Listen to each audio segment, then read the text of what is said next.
Hi guys, welcome back to my channel. Today I'm going to show you how to edit view only and comment only files in Google Sheets. So all you have to do right now is open your Google Sheets and try to search the file that view only option. This one, for example, this document or this sheet is view only.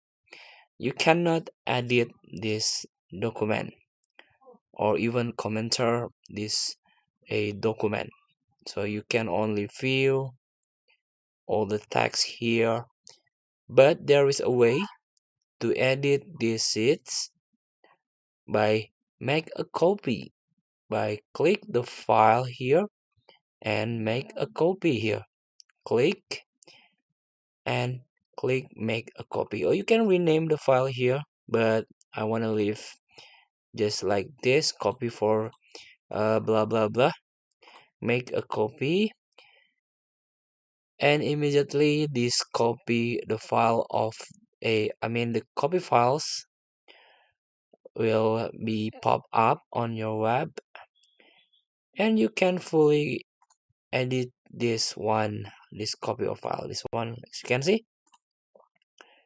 You can edit this, you can delete the row, you can change the name here. So please free to try. Thank you for watching. Don't forget to comment, like, and subscribe, and also click button below. See you in the next video.